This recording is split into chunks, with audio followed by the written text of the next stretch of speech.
Thousands marched in grief and outrage over the murder of one of Vladimir Putin's fiercest critics. This is something absolutely unbearable. Boris Nemtsov, a former Russian deputy prime minister under Boris Yeltsin, was shot 4 times in the back while walking with his 23-year-old Ukrainian model girlfriend. The killing caught on surveillance camera.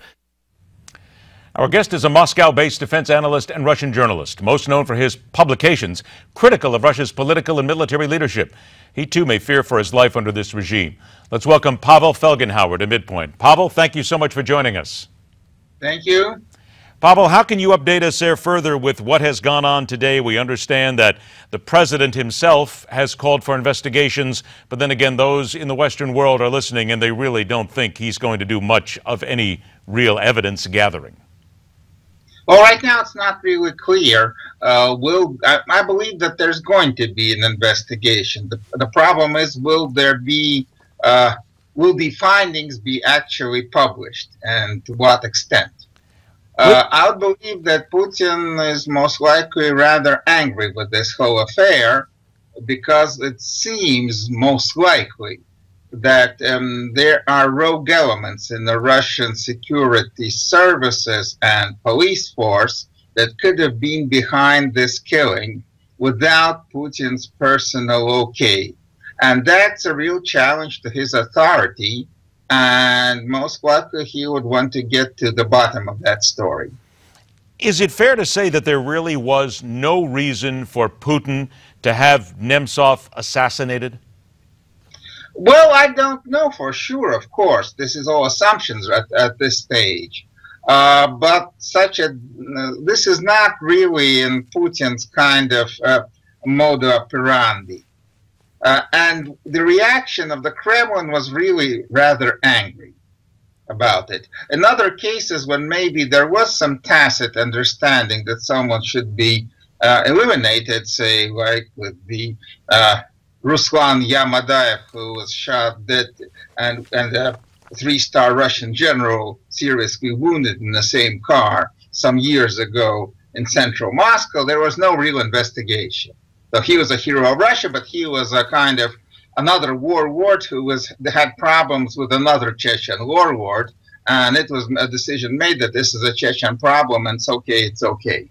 But with Nemtsov, the authorities are rather angry. I believe Putin didn't most likely give any okay for that. And of course, it's really obvious that the Russian security services, or at least rogue elements inside them, were involved. Who could, and again, this is all speculation, I understand, because all we are is guessing at this point, but those rogue elements you talk about, could this be an element of the possibly resurgent Soviet party, or the old Politburo style, who is trying to come back in, trying to start a revolt against Putin, try to start some sort of a coup? But these are rogue elements. I mean, this was a really extensive operation. Most likely tens of people were involved. There was surveillance. Most likely lasted for maybe a month or maybe several months. This is a serious thing. And this is undermining Putin's overall authority. He has to clamp down. I don't know. I mean, he maybe will try to get to the bottom of this, but since the Russian security services and law enforcement that are investigating are at the same time riddled with most likely, probably, rogue elements, it's hard to figure what will be the end of this investigation. I knew very well Anna Politkovskaya. Of course, I knew Boris Nemtsov too rather well. I knew even better Anna Politkovskaya from our newspaper, who was killed in '06.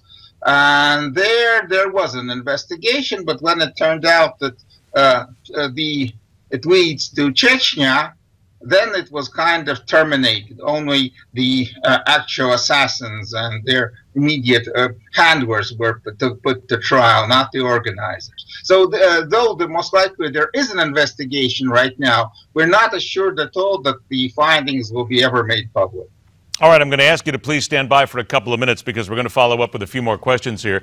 Other side of the break, we're going to come back. The world sits back and watches. This is a once powerful nation that is crumbling before its own very eyes. There are plenty of questions about should anyone really try to stop the meltdown. Plus, there are other questions as well. You heard us mention the potentiality of rogue elements here against Vladimir Putin. Let's press that question. Could we be looking at a time when there could be a coup against the Russian president? And not only that, how much farther down economically can Russia be driven? Quite frankly, people are starving already. How much worse can it get, and how will it affect America? That comes up next on MidPoint.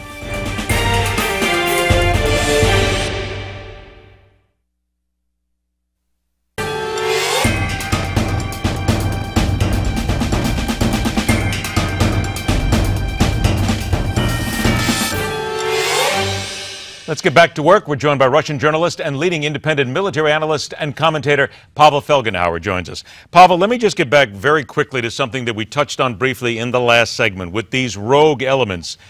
Could it be possible that there is a potential for a coup or some sort of push of Putin out of office, some sort of power struggle now?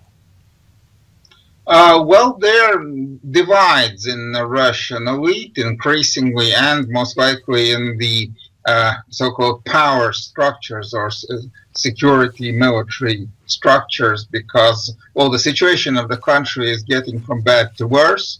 There are those who believe that this is a wrong policy, and those who believe it's wrong because it's too timid, that Russia should go all in against the West, against Ukraine, and finish off the Ukrainians, begin more wider annexations of so-called Russian Slav territory. So there are, Putin is under attack most likely, or there is, I mean, officially he is very popular with the masses, but there's a lot of discontent from all sides. Well, is it also fair to say, though, that he's popular with that 87% approval rating simply because it is still Putin? He does run the government, and people are afraid to basically say they will speak out against Putin? Well, that doesn't matter that much because Russia is not a democracy. Sure. I mean, I mean, the percentage of approval, most likely Saddam Hussein before the fall of Baghdad also would have a great approval rating. But that didn't really, it doesn't matter. Approving ratings don't matter that much in authoritarian dictatorships. Exactly. It would seem that the people themselves even know that it's foolish to speak against him because it is still... Now, wait a minute. You still did... Please just confirm for me, because we always call him President Putin. But would you and other people not agree that it is still a dictatorship, no matter how you slice it? Well, I believe it is, but of course I'm rather most likely in a minority here, but more or less that's what we have. Because you say something like that, you're a journalist, you're living in Moscow, we saw what just happened here in the last couple of days. Do you fear for your safety? Well, of course, there are, it's obvious, but that there are threats. I hope that Putin has more in his hands than I personally, but of course there's always an element of threat. What do you believe that Nemtsov was going to release? Apparently he was looking at what was happening in Ukraine. People say that he had some very damning documentation here and some sources. Is there a thinking process what may have been coming out, and will it still come out? I don't know that he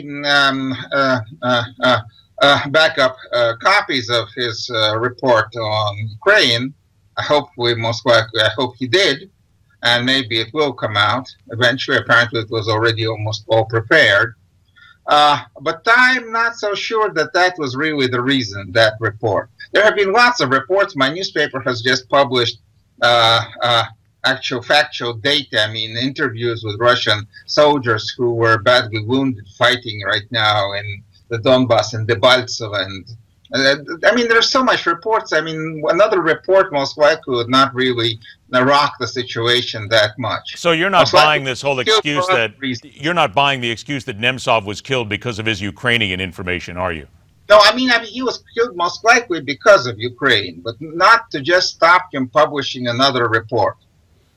Because the Russian propaganda machine has branded him as an organizer of the Maidan, of the revolution in Ukraine, and most likely he was made an example, maybe by more nationalistic, even more nationalistic than Putin, rogue elements in the Russian security or near security circles, because such an operation that was mounted against him, the surveillance, can be only made by professionals. Pavel, I've only got about 30 seconds. I've only got about 30 seconds left, so let me ask you this very briefly.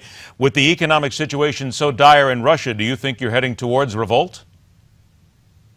Well, I'm a military specialist, not in social issues, but my friends who are say it will be most likely in maybe 16. So not this year, any real revolts. But maybe in 2016 for the people. They'll wait about another year and a half, and then they'll... 14, and then the beginning of 17, we have a revolution that happened 100 years ago. Maybe it's the same pattern again. My goodness. And here we were thinking that everything was getting better when actually Putin's just making it a whole lot worse. Pavel Felgenhauer, it's a pleasure to have you on the show. I thank you so much for your candor. Please stay safe. We'll talk again soon. Thank you. All right, take care. Wow. There are those who believe America needs to back off its tight ties with Israel for the sake of a better world. And there are those who fight that way of thinking with every breath. That's next.